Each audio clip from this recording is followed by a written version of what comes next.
Ok, alors, salut tout le monde, salut, installez-vous, tiens d'ailleurs moi je m'étais fait un café aussi, je vais aller le chercher, faites-vous-en un aussi de café, de repas, installez-vous avec votre ami, votre compagnon ou votre compagne, voilà, alors c'est pas une vidéo à la Norman ou à la, comment il s'appelle, Cyprien, il n'y aura pas d'effet.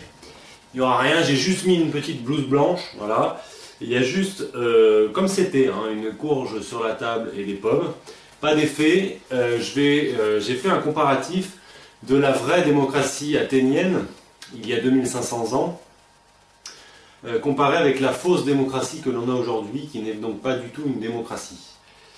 Et ce tableau, je l'ai mis sur Internet, je vais vous le raconter maintenant. Voilà.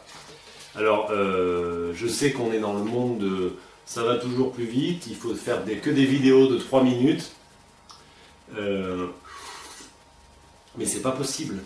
C'est pas possible de changer le monde avec des vidéos de 3 minutes. Comme c'est pas possible de changer le monde si on lit plus de bouquins, si on prend pas le temps si on passe d'un truc à l'autre, si on se disperse, si on est un coup à Tokyo, un coup à Paris, un coup à Marseille. Donc il faut s'asseoir et il faut réfléchir ensemble. Non? Bon. Alors, la démocratie athénienne est mal enseignée partout. Elle est enseignée selon le schéma suivant, c'est il y avait là-bas une véritable démocratie, mais, il y a une insistance sur ce mais il y avait des esclaves, mais les femmes étaient exclues de la politique, mais ils ont quand même tué Socrate. Fin de l'histoire, circulé, rien à voir, voilà, il y avait la démocratie, mais il y avait des esclaves. En fait, un enseignement sincère de la démocratie athénienne devrait correspondre au schéma inverse. On devrait dire, il y avait des esclaves, les femmes étaient exclues de la politique, ils ont les salauds, tué Socrate, mais derrière ce mais peut suivre ensuite ce que je vais vous dire, qu'on peut étudier, enseigner et développer à l'infini. Alors, cette insistance qu'on rencontre partout sur la condition des femmes et sur la condition des esclaves relève de la pure mauvaise foi. Insistance qu'on rencontre à l'éducation nationale et partout où les gens parlent de la démocratie athénienne. C'est de la mauvaise foi et ça n'a qu'un seul but, c'est-à-dire écarter les citoyens de la démocratie athénienne qui contient un florilège de solutions et de germes et d'idées pour la transformation sociale dont on aurait besoin aujourd'hui. Alors je précise, puisque ça crée une obsession, cette histoire d'esclavage de la démocratie athénienne, ça n'a pas été une condition nécessaire à la démocratie athénienne. L'esclavage, en plus, est une constante de l'humanité. Il y a, on pourrait dire, toujours eu de l'esclavage dans l'humanité, si en plus on intègre le travail forcé qui existe aujourd'hui. Bien sûr, les formes sont différentes, mais il y a peu de différence entre l'esclavage et le travail forcé. Enfin, on peut y mettre ça sous la même idée. Et à l'époque de la démocratie athénienne, il y en avait partout. En fait, il y avait énormément de guerres, et tous ceux qui avaient perdu une guerre pouvaient être réduits en esclavage. Il ne faut pas non plus faire d'anachronisme, on ne reproche pas aux Athéniens de la Grèce ancienne de ne pas prendre d'avion. Et ensuite, la démocratie athénienne a duré environ 2 siècles. On peut facilement considérer, vu la prospérité, vu ce qui s'est passé, que si ça avait duré plus longtemps, l'esclavage aurait fini par être remis en question, puisque cette remise en question avait commencé avec les sophistes et avec les cyniques. Idem pour la condition des femmes, cette remise en question avait commencé notamment au théâtre, dans les comédies d'Aristophane. Alors, ça c'était une petite note, une petite mise en garde. Deuxième petite mise en garde avant d'attaquer le comparatif, c'est concernant l'utilisation des mots grecs. Alors je vous précise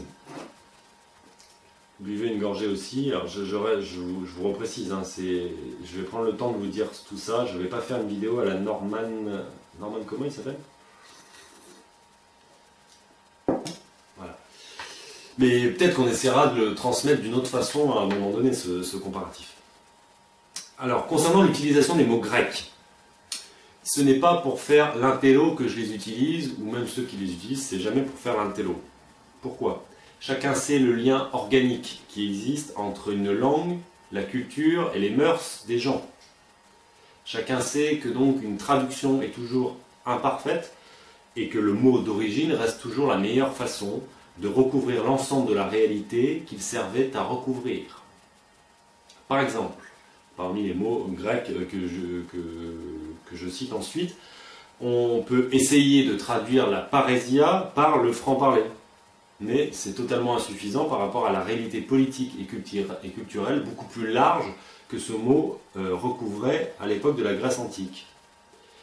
Ces mots grecs sont donc des fenêtres pour imaginer radicalement autre chose, pour se protéger, pour se projeter correctement dans la culture et dans les mœurs de l'Athènes antique. Et en plus, pourquoi les utiliser? Ils sont très très jolis. Voilà, alors comparatif, vraie démocratie il y a 2500 ans par rapport à la fausse démocratie que l'on a aujourd'hui. Et puis on pourra dire donc en un seul concept ce qui nous manque aujourd'hui. À l'époque de la démocratie athénienne, il y avait l'égalité politique réelle, l'isonomia. En effet, chaque citoyen possède la même parcelle de pouvoir politique, exactement la même quantité. Et chaque citoyen vote toutes les lois. Aujourd'hui, pas d'isonomia.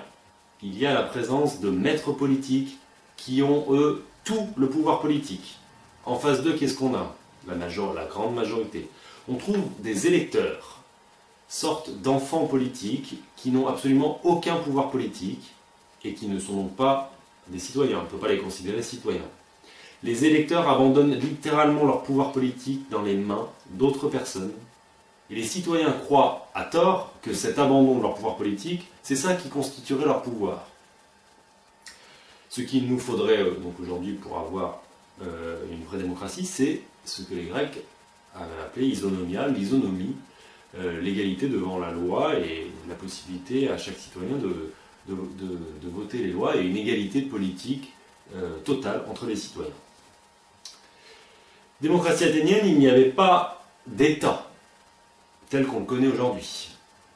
Ou bien, seulement s'il y en avait un, c'était sous la forme l'État, c'est nous. Pas de séparation.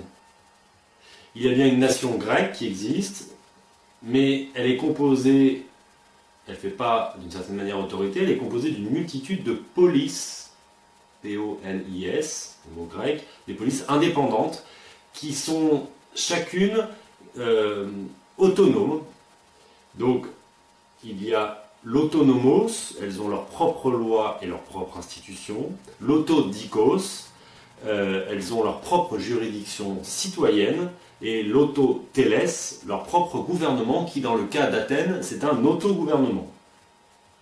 La police, c'est typique de la Grèce ancienne, ce n'est pas l'État donc, ce n'est pas non plus un territoire. La police, c'est les citoyens eux-mêmes, c'est les gens, les citoyens, c'est ça la police. La police, elle est autarcique en principe, ce qui n'empêche pas les polices de la Grèce ancienne de réaliser des échanges commerciaux avec l'extérieur. Mais dans le principe, ça doit être autosuffisant. Aujourd'hui, qu'est-ce qu'on a? On a un État fort qui est séparé des citoyens. Et l'idée de police, c'est une idée qui vient de la Grèce ancienne, elle n'existe même pas. Alors que pour fonder de la politique, c'est tout à fait essentiel. D'ailleurs, donc c'est la même racine, police, politique. Troisièmement, dans la Grèce ancienne, à Athènes, dans la démocratie athénienne, l'idée de représentation politique est inconnue. Cette idée que des gens vont nous représenter politiquement, c'est inconnu, ils n'ont pas l'idée, il n'y a même pas de mot pour cela. Aujourd'hui, en 2012 en France, et depuis longtemps maintenant. L'idée de la représentation politique traverse toute la société de part en part. Elle est présente dans chaque groupement humain. Depuis la famille, avec les fameux chefs de famille, qui ont heureusement disparu dans les années 90, donc à l'État, et en passant par tous les autres corps intermédiaires, la commune, le département, la région, l'agglomération, les associations. À chaque fois, il y a des représentants. Et les groupements humains qui, eux, existent sans représentants, sont marginalisés, sont souvent mal perçus ou incompris, et il leur est difficile d'exister. Ils ont la possibilité, bien souvent, d'accéder aux biens publics, et ils ne sont pas pris en compte par le pouvoir explicite local et national. C'est donc l'esprit monarchique, le pouvoir unitaire, qui date d'avant 1789, qui est toujours dans les comportements, dans les esprits. Ensuite, l'autonomie. L'autonomie. Auto, nomos, c'est une des bases de la démocratie athénienne, c'est le peuple qui se donne à lui-même ses propres lois et qui se donne ses propres institutions, qui ne sont jamais figées, qui sont tout le temps modifiables par le peuple lui-même, par les citoyens eux-mêmes. Cette autonomie, elle est collective, non, pour la cité, mais aussi elle est individuelle dans le cadre privé. Aujourd'hui, nous connaissons tous le mot autonomie, mais et nous ne connaissons pas le mot hétéronomie. Pourtant, c'est l'état de fait, c'est l'hétéronomie. Nous subissons la loi et des institutions qui sont promulguées par d'autres. Ensuite, à Athènes, dans la démocratie athénienne, il y avait la possibilité de remettre, je le disais, en question en permanence les lois et les institutions par les citoyens. C'est même le principe de la démocratie. Et donc la démocratie, avant d'être un régime, c'est avant tout un mode de vie et un processus qui avance constamment. Aujourd'hui, dans cette fausse démocratie, les lois et les institutions, elles sont figées du point de vue des citoyens. C'est figé, nous ne pouvons pas changer les lois, nous pouvons tout au plus écrire à un député. Et donc les lois et les institutions sont changées uniquement par les maîtres politiques, les magistrats élus et l'oligarchie. Ensuite, au niveau des comportements, partout, la société instituée, les lois et les institutions du moment, dans tous les endroits de la société, il y a des mœurs de rejet et de négation de la société instituante, celle qui voudrait changer les lois et qui aimerait bien changer l'état de fait. Non, il y a un rejet, c'est dans le comportement, et ça en tout lieu, le comportement donc non démocratique.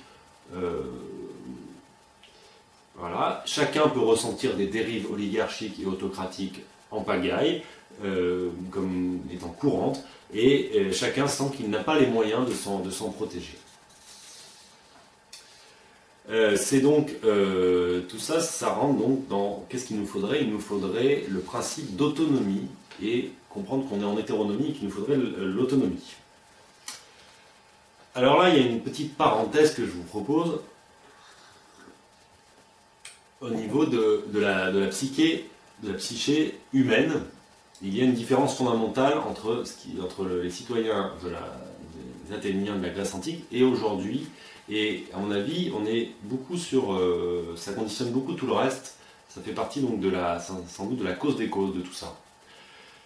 À Athènes, les citoyens d'Athènes ont une très bonne connaissance de notre nature mortelle de l'homme. Ils y pensent beaucoup, ils considèrent ils savent que l'homme est mortel, plus que nous. Et aussi que toute chose est mortelle, y compris les institutions, les lois. Et que, au-delà du cosmos, d'un ordre possible des choses, il y a bien le chaos. Donc il y a chaos. Ouais. Et même donc les Athéniens, ils ont le même mot pour désigner les humains et les mortels. C'est le même mot. Ça dit bien la connaissance qu'ils avaient de notre condition de mortel. Les conséquences, tout ce qui est de l'ordre de la gloire, de la renommée, beaucoup de gens percevaient bien que c'était illusoire, et cette forme de l'esprit aidait bien à forger le souhait d'autonomie, puisqu'il y avait le chaos, il fallait bien que les gens, ce soit eux qui donnent le sens, parce que le sens des choses ne pouvait pas être donné de manière extrasociale, c'est-à-dire depuis Dieu ou depuis un État. Et donc ils étaient autonomes, il y avait un lien direct. Aujourd'hui, est-ce qu'on ne peut pas affirmer qu'on observe vraiment un oubli de notre nature mortelle et de toute chose qui est mortelle? Donc grâce, il y a les monothéismes qui vont là-dedans. Dans les monothéismes, on trouve des croyances dans l'immortalité, et il y a des mythes technologiques qui nous font espérer un homme augmenté avec des prothèses, la médecine, etc. La société de consommation société du spectacle, fait qu'on se divertit et qu'on ne passe pas de temps à la philosophie et à réfléchir à la vie. On a donc des institutions qui existent en dehors de nous, qu'on peut facilement imaginer comme immortelles, et tout ça nous éloigne d'un souhait d'autonomie, d'un souhait que c'est à nous à donner le sens aux choses, et pas à une origine extrasociale. Dieu, l'État, la main invisible du marché. Et pourquoi on en est là? Parce que tout ça, c'est vachement plus reposant de croire qu'il y a un Dieu, qu'il y a l'État, qu'il y a la main invisible du marché. Et puis donc, je disais, on a cette société du spectacle qui laisse croire qu'une gloire et une renommée éternelle est possible. Ok, ça c'était une petite parenthèse au niveau de la psychanalytique. Je continue. À Athènes, la démocratie athénienne, c'est là qu'est née la fameuse phrase « Nul n'est censé ignorer la loi ». Et donc à l'époque, personne ne l'ignorait, effectivement. Aujourd'hui, nous avons à peu près la même phrase qui traverse la société « Nul n'est censé ignorer la loi ». Mais tout le monde l'ignore, de fait, pour de bonnes et pour de mauvaises raisons. Parmi les bonnes raisons, c'est le nombre de lois et la complexité qui fait que ça peut pas marcher et que c'est pas un signe de démocratie d'avoir autant de lois. Et des mauvaises raisons parce que l'éducation, j'en parlerai après, au niveau de l'éducation, ne travaille pas assez à faire en sorte que les gens connaissent leurs institutions et les lois. Dans la démocratie athénienne, nouveau sujet, la délation, ce qu'on appelle aujourd'hui la délation d'une personne qui viole la loi de la cité. À Athènes, il y a 2500 ans, ce n'était pas considéré comme immoral. C'est intéressant. Pourquoi ce n'était pas considéré comme immoral? Parce que chaque citoyen connaît la loi et considère que c'est la sienne. Et chaque citoyen est invité à la défendre et à veiller à ce que personne ne la viole. Donc quand quelqu'un viole la loi, chaque citoyen peut réagir.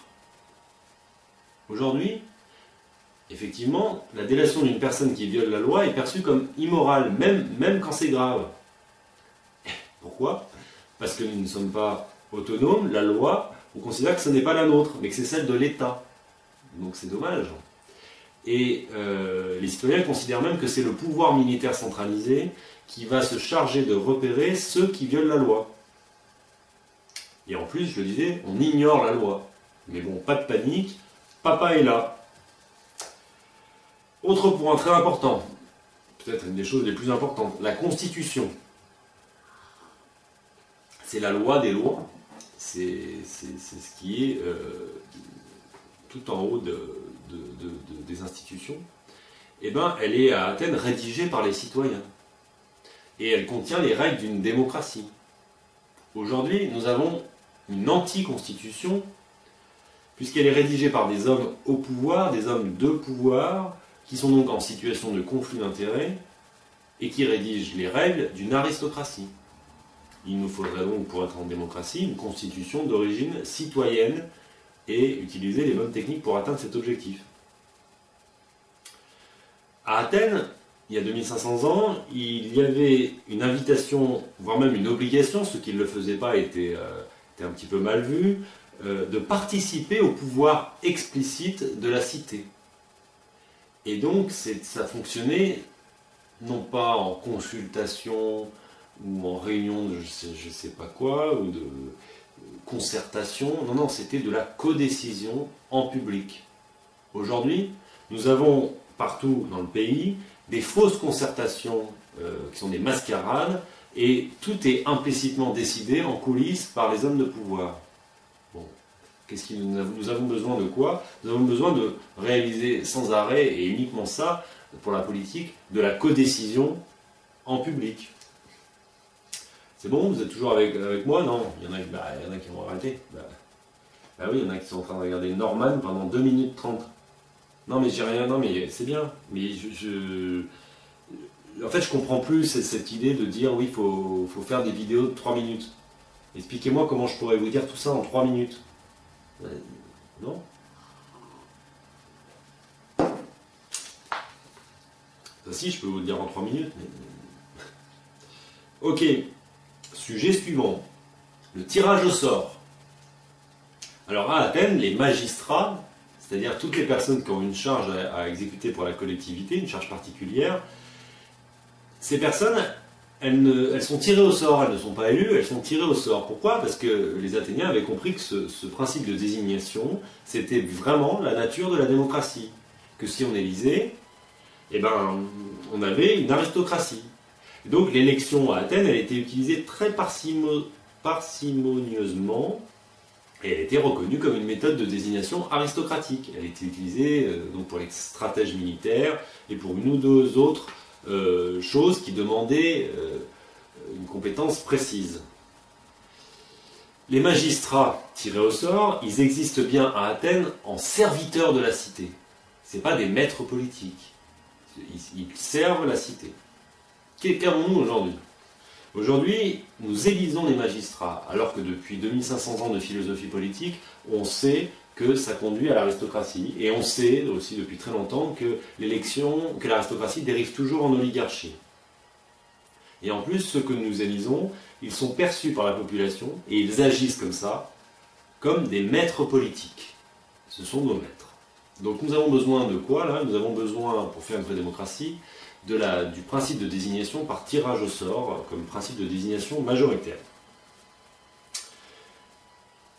À Athènes, les mandats des magistrats étaient courts.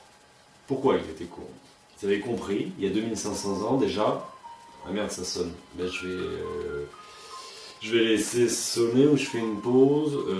Je continue. Donc la drogue du pouvoir. Ils avaient compris, il y a 2500 ans, que le pouvoir corrompt toujours, et que la seule manière d'éviter ça, c'est d'en avoir pas beaucoup et pas longtemps. C'est tout bête. Bon, il y a 2500 ans qui savent ça. Aujourd'hui, qu'est-ce qu'on a? On a des mandats longs. Excusez-moi, mais c'est 4 ans, 5 ans, 6 ans, c'est très long. Donc qu'est-ce qu'il nous faut? Il nous faut des mandats courts pour avoir une vraie démocratie. Ensuite, à Athènes, il y a 2500 ans, les mandats étaient non renouvelables. Pour la même raison, pour que le pouvoir ne monte à la tête de personne, mais aussi pour une autre raison, pour la nécessaire rotation des charges, pour faire tourner le pouvoir, pour que la participation de tous, du plus grand nombre au pouvoir explicite, fonctionne, pour qu'il y en ait beaucoup qui obtiennent des charges, pour ne pas tomber dans l'oligarchie. Alors ici, petite note, partout dans l'éducation nationale et ailleurs, on insiste sur la carrière de Périclès. Quand on dit démocratie athénienne, esclavage, conditions des femmes, rapidement Périclès arrive, et qui a effectivement été réélu 15 fois de suite. Périclès qui a pourtant été donc une pure exception à Athènes, au sein même d'une exception qui était l'exception faite sur les stratèges militaires. Donc c'est complètement con d'insister là-dessus, mais le fait d'insister, ça révèle rien d'autre que notre passion intacte pour le pouvoir unitaire et monarchique. C'est-à-dire que Périclès, c'est tout à fait facile de se projeter, dans Périclès la stature connue de nos présidents et de nos rois avant 1789. Alors que pourtant ça n'avait rien à voir. On était bien en démocratie, même s'il y a eu un Périclès qui a eu une importance dans le domaine militaire. Donc à Athènes, mandat non renouvelable. Aujourd'hui, qu'est-ce qu'il y a? Il y a la possibilité d'être réélu, dans bien des cas. et la plupart des professionnels de la politique font carrière. Et tout ça, et c'est un phénomène qui est contenu dans l'élection et dans le principe aristocratique, qui se renforce lui-même, et donc je disais qui dérive toujours en oligarchie. Donc je suis à peu près à la moitié, je vais regarder le temps, s'il me reste de la... Alors on est à 25 minutes. On coupe en deux. Voilà, une première vidéo de 25 minutes. Ça vous va? Voilà, c'est plus long que normal, hein. Eh ben c'est normal, c'est normal. Voilà. Allez, gros bisous, à tout à l'heure. Ok, deuxième vidéo sur le comparatif démocratie athénienne, démocratie d'aujourd'hui, fausse démocratie d'aujourd'hui. Je fais une première vidéo de 25 minutes dans laquelle je prévenais que ça ne serait pas un format de 3 minutes, c'est un format où il faut s'installer, il faut prendre un café, manger une omelette ou un gratin de courge devant ou non, ou vaut mieux s'installer pour manger le gratin de courge, mais prenez un truc à boire, un petit verre de whisky ou je sais pas, ou de limonade. Alors je continue. Il y a 2500 ans, les citoyens exerçaient un contrôle sur les magistrats tirés au sort, un contrôle féroce par l'ensemble de la population, et puis il y avait même d'autres magistrats dont la fonction était de contrôler d'autres magistrats. C'était donc un régime fondé sur la défiance du peuple à l'égard des magistrats. On ne faisait pas confiance à celui à qui on avait donné une charge. On savait que quand on donne un tout petit bout de pouvoir à quelqu'un, il y a un risque qu'il en abuse, donc il faut plutôt être dans la défiance et le contrôle de cette personne. Ça fait 2500 ans que les gens savent ça. Aujourd'hui, pas de contrôle. Non, on ne contrôle pas nos élus, on s'en fout. Et nous avons même pire, nous avons même un régime fondé sur la confiance. On essaye, quand on procède à l'élection, de chercher à faire confiance à ceux qu'on va élire, alors qu'ils sont non dignes de confiance par définition, puisque nous allons leur donner du pouvoir, et dans le cadre actuel, nous leur donnons tout notre pouvoir. Ils ne peuvent que en abuser. Là-dessus, il faut préciser qu'il ne faudrait pas que je sais pas, des cathos ou des gens qui aiment bien les petits oiseaux. Bon, moi aussi, je suis chrétien, j'aime bien les petits oiseaux, mais j'essaie de voir de quoi je parle. Il ne faudrait pas que ces personnes chialent de vouloir un régime fondé sur la défiance, hein, en disant non mais la confiance c'est joli. Non, là on parle de philosophie politique. La confiance c'est joli avec vos amis, avec vos voisins. Là, et puis quand vous rencontrez des gens dans la rue, c'est joli. Mais quand on donne du pouvoir à quelqu'un ou une charge pour la collectivité, c'est pas la confiance, c'est la défiance et le contrôle qui est de rigueur.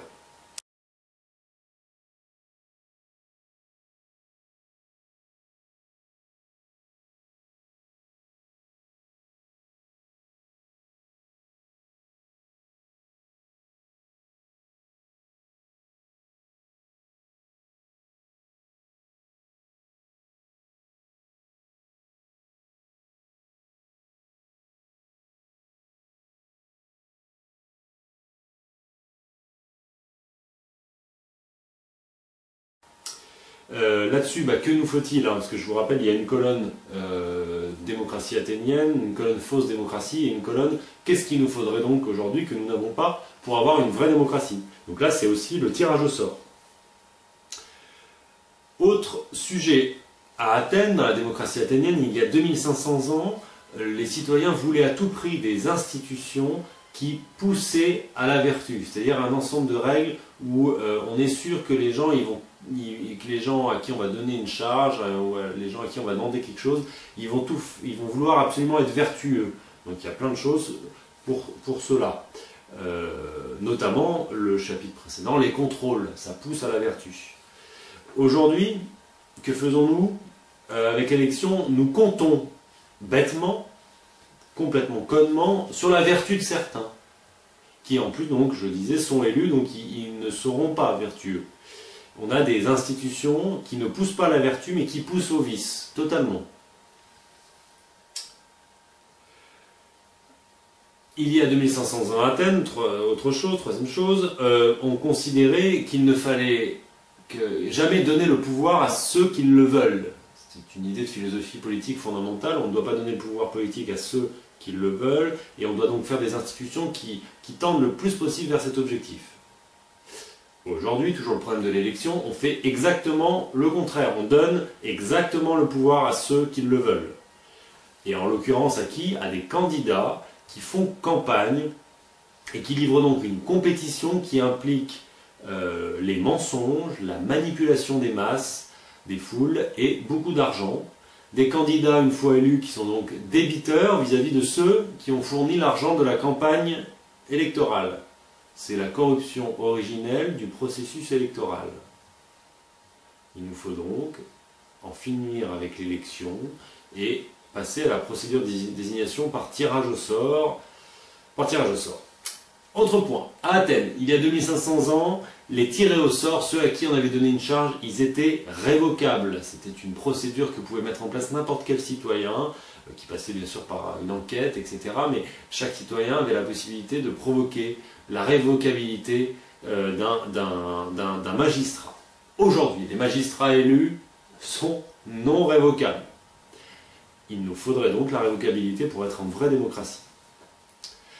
Autre point, la reddition des comptes. À l'époque, entre guillemets, c'était la poursuite publique à laquelle tout officiel, magistrat, ambassadeur, responsable de liturgie devait se soumettre à l'expiration de son mandat.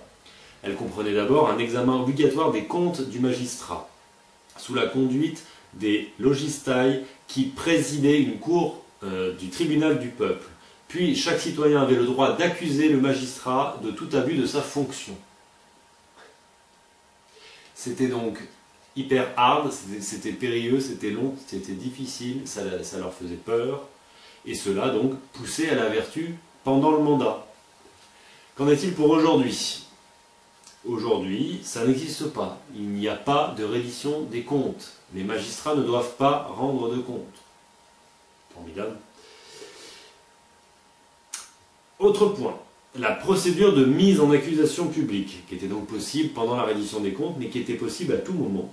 C'était une véritable institution, ça permettait donc à chaque citoyen de pouvoir accuser publiquement un magistrat de malversation et de mettre en action le tribunal du peuple pour enquêter à propos de ce magistrat.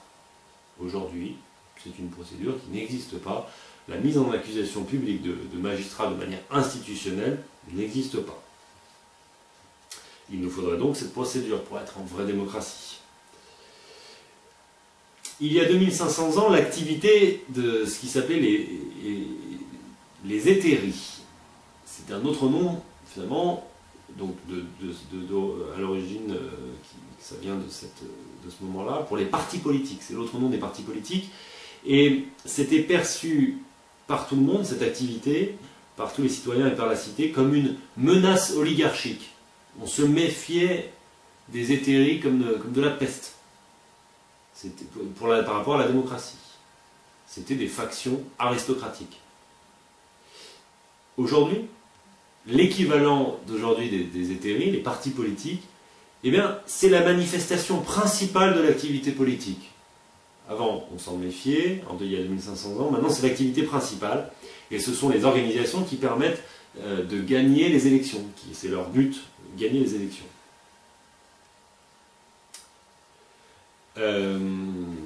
Donc, ce qu'il nous faudrait aujourd'hui pour être en vraie démocratie, c'est pas de parti politique, ou au pire, méfiance totale et réglementation très coercitive à leur encontre.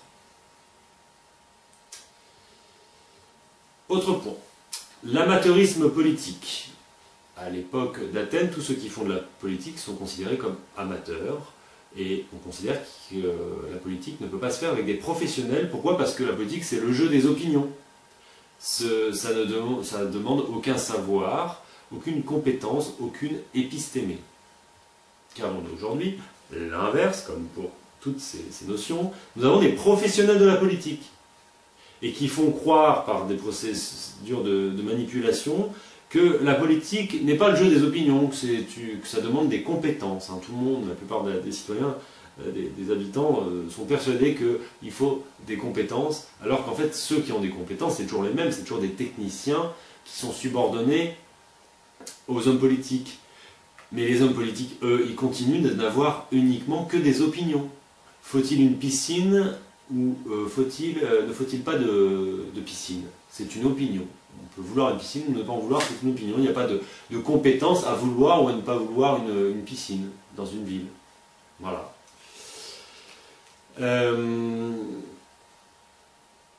Donc là, il nous faudrait la fin du professionnalisme de la politique et l'apparition de l'amateurisme politique, ce qui n'empêche pas des indemnités à qui perd une journée de travail pour travailler pour la collectivité.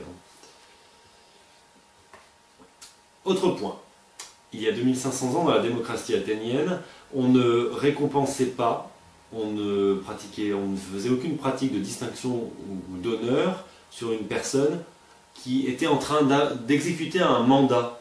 Une loi interdisait cela.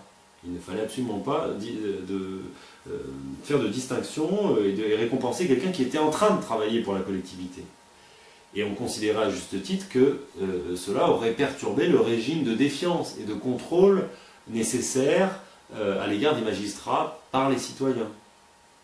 Aujourd'hui, eh ben, on distribue des distinctions, des honneurs, des récompenses pendant des mandats, alors que des gens sont en train d'exécuter une charge. Cela est parfaitement donc antidémocratique, puisque ça perturbe le régime de défiance et de contrôle des citoyens. Cela trouble l'exercice du jugement des magistrats par les citoyens. Et cela favorise les réélections, donc l'oligarchie. Donc qu'est-ce qu'il nous faudrait? Il nous faudrait des récompenses et des punitions qui interviennent uniquement en dehors des mandats, pour être en vraie démocratie. Autre point, il y avait des institutions supplémentaires, complémentaires à l'époque pour se protéger vraiment des menaces oligarchiques de tout poil. Parmi elles, une des plus importantes, l'ostracisme.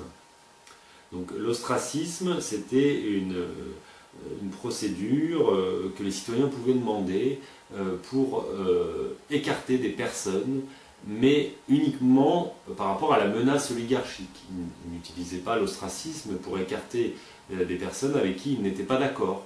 C'était uniquement par rapport au duel entre oligarchie et démocratie.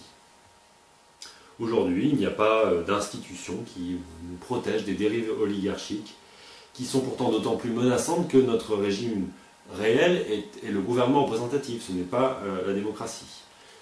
Je pense qu'il nous faudrait l'institution de l'ostracisme de manière bien organisée, bien encadrée. Je continue? Bon, ça va? 2 pages, il reste. Je vais contrôler le temps de cette vidéo pour ne pas faire une vidéo trop longue. Alors, ça fait 12 minutes, c'est ça. Si je pouvais faire 2 vidéos de 25 minutes, ça serait bien. Alors, je continue. Comparatif démocratie athénienne et fausse démocratie d'aujourd'hui.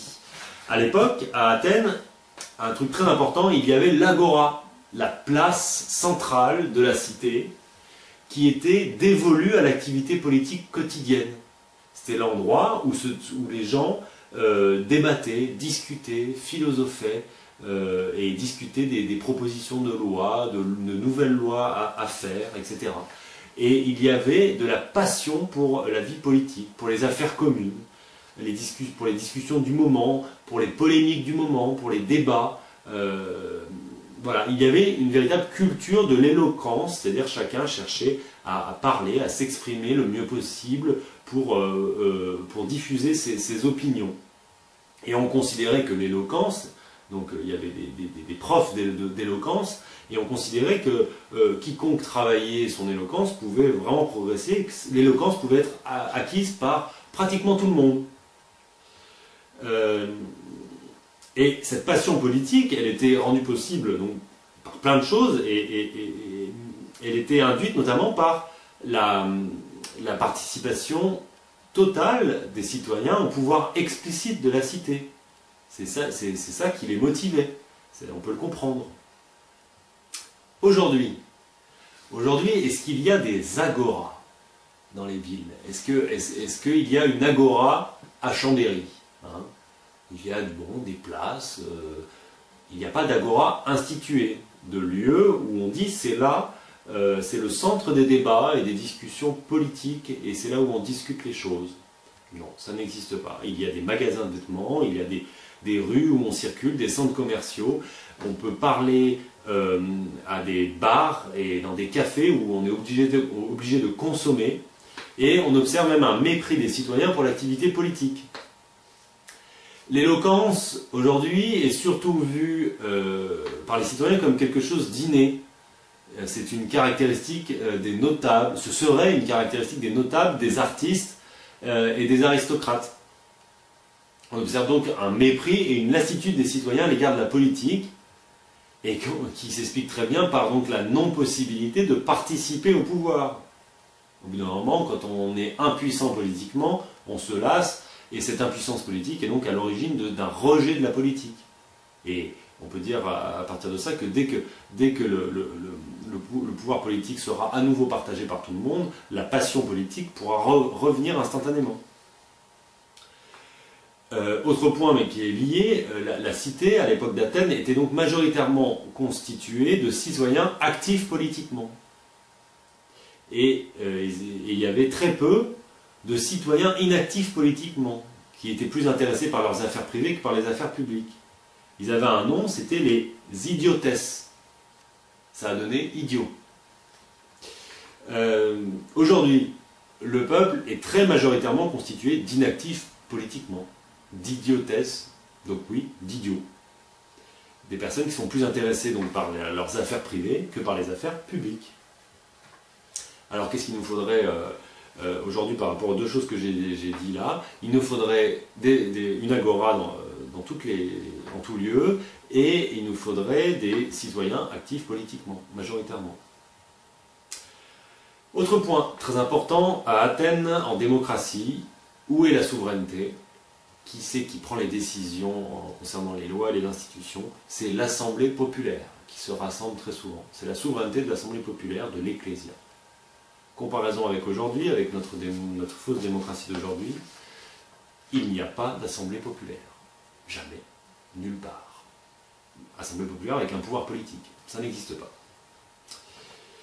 Il y a 2500 ans, en vraie démocratie à Athènes, il y avait l'institution de l'Iségoria. C'était le droit de parole pour tous, à tout moment et à tout propos. Dans l'agora, le lieu des débats, mais y compris à l'Ecclésia, à l'Assemblée, où chaque citoyen pouvait lever la main pour donner son avis. Aujourd'hui, pas d'Iségoria. Le peuple, dans les assemblées, par exemple dans les conseils municipaux, il doit se taire, il n'a pas le droit de parler.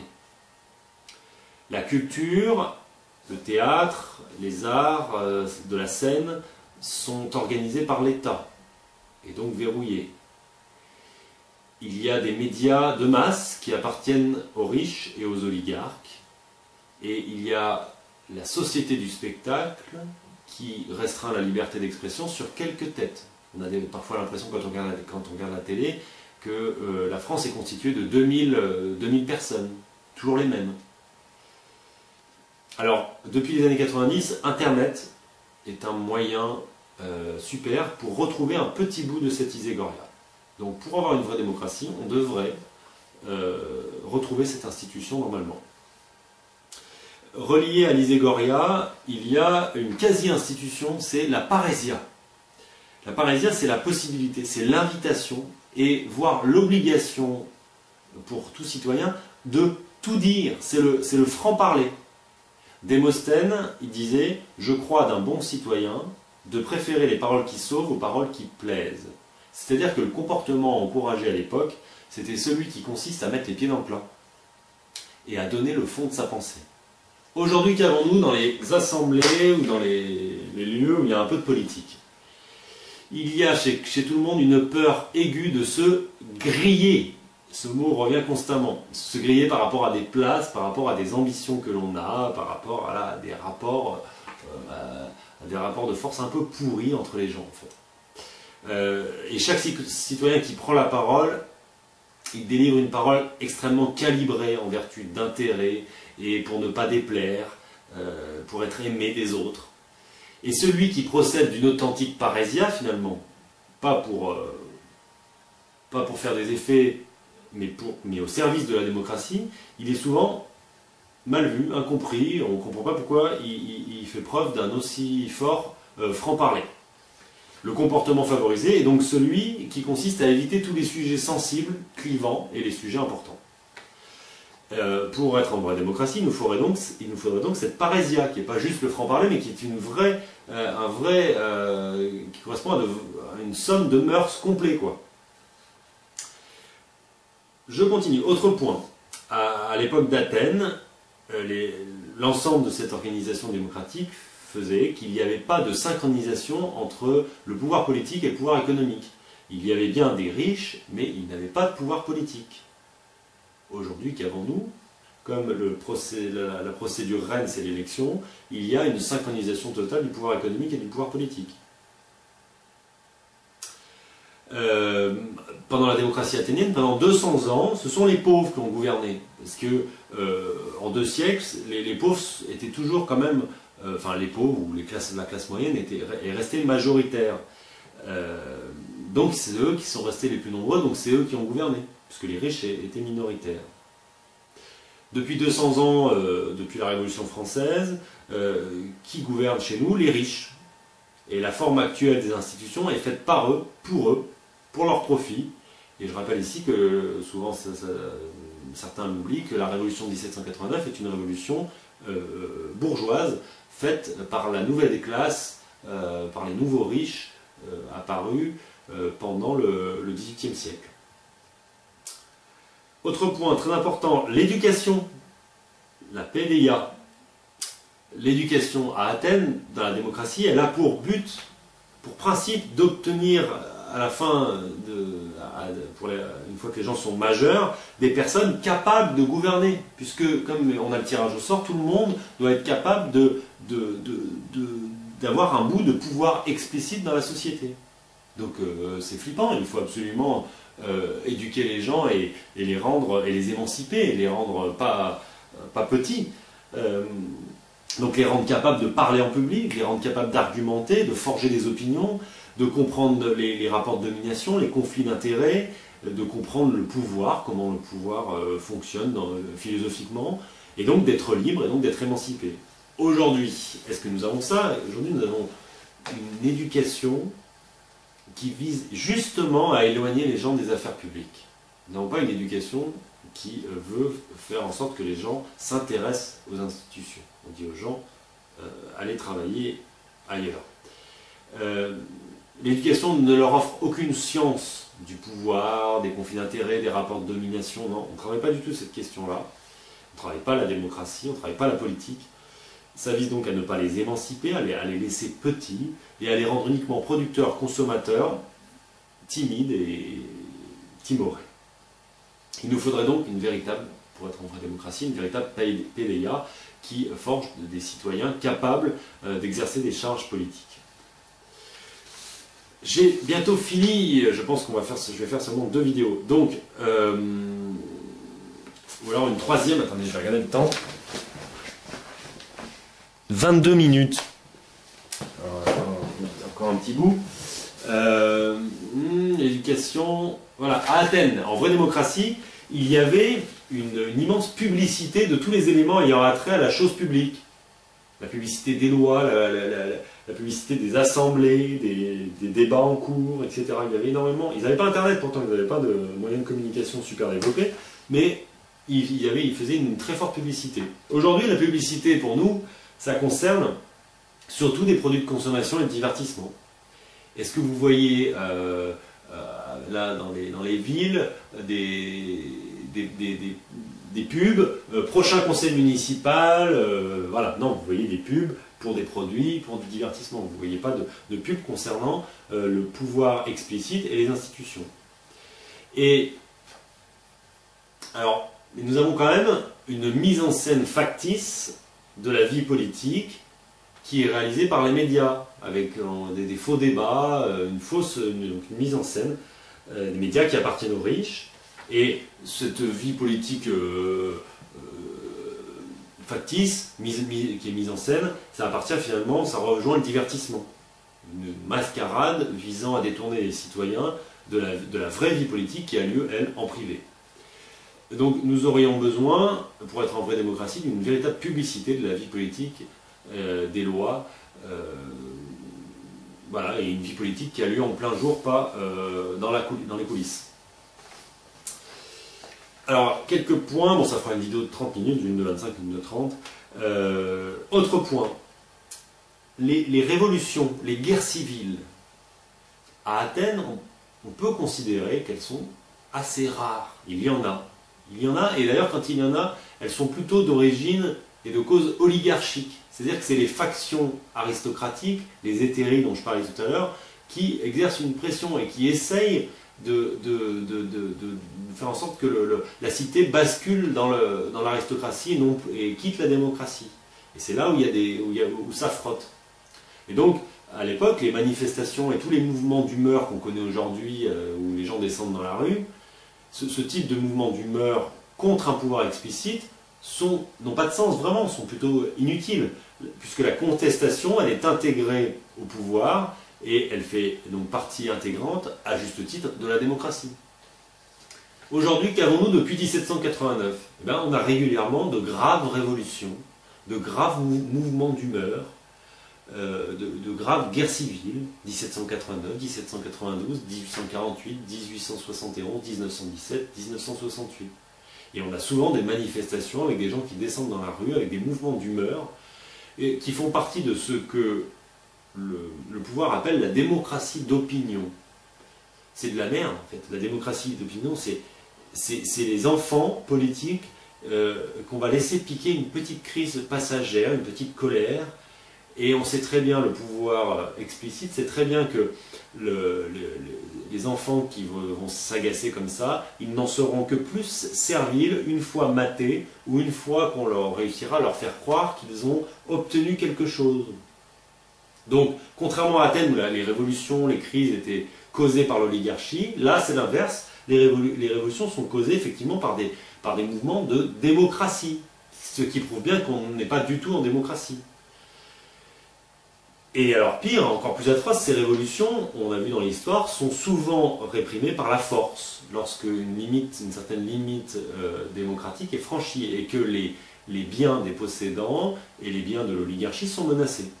Et l'État a été régulièrement capable d'envoyer le pouvoir militaire centralisé contre son propre peuple. Un peu le même sujet, donc le sujet des armes. Dans la démocratie athénienne, les Athéniens sont armés.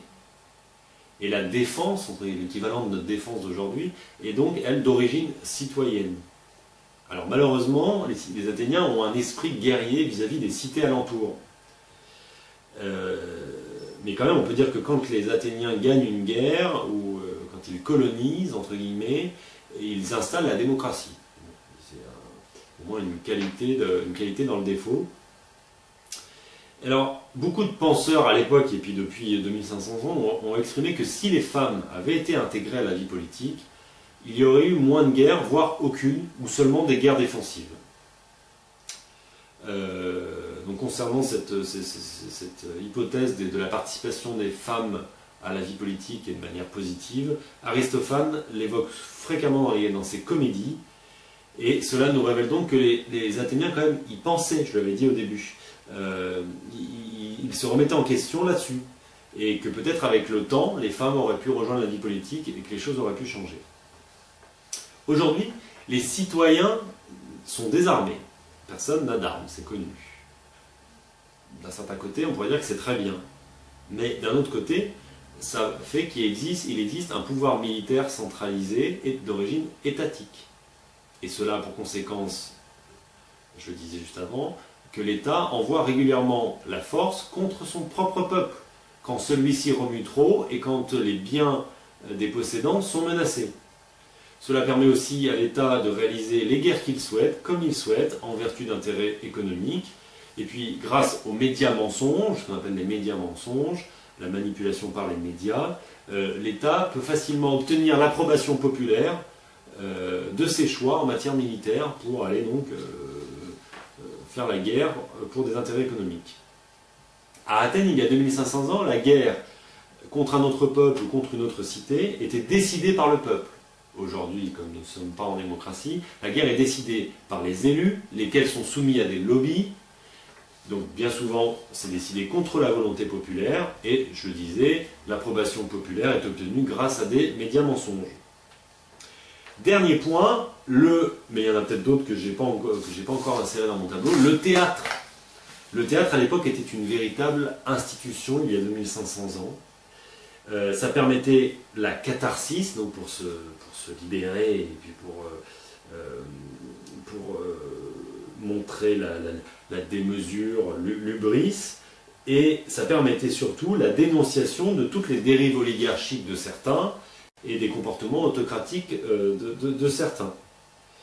Le théâtre servait donc aussi à faire progresser la démocratie en dénonçant la forme des lois et des institutions du moment. Exemple très très connu, Antigone de Sophocle. Aujourd'hui, par rapport au théâtre, aujourd'hui l'artiste qui n'obéit pas aux élus, aux maîtres politiques, n'a plus de subvention, n'a plus accès aux moyens publics du théâtre. Et la politique, elle est perçue comme antinomique du théâtre, de la culture, des arts. Le théâtre, aujourd'hui, est plus vu comme une esthétique, comme un art qui est apolitique. Pas du tout comme à Athènes, c'est-à-dire pas du tout comme une institution politique qui pèse directement sur la cité et sur les lois. Les moyens du théâtre aujourd'hui sont distribués à une minorité de privilégiés qu'on peut considérer, qu'on peut appeler oligarchie culturelle. Il n'y a pas un P de démocratisation culturelle dans ce pays. Voilà, 2 vidéos très longues, très chiantes, je sais pas, mais normalement, si vous vous êtes installé correctement, si vous avez réfléchi à chaque chose, vous devez halluciner votre mère, quoi, de ce comparatif, de ce qu'on peut arriver à dire entre entre une vraie démocratie et aujourd'hui l'état actuel. Donc nous ne sommes pas du tout, nous sommes dans une dictacratie, nous sommes dans une société où des personnes dictent leurs lois. Ce n'est pas du tout le peuple et les citoyens qui ont un quelconque pouvoir politique. Voilà, allez, gros bisous, à bientôt, on ne sait où, salut. Ça fait combien? Ouais, 31.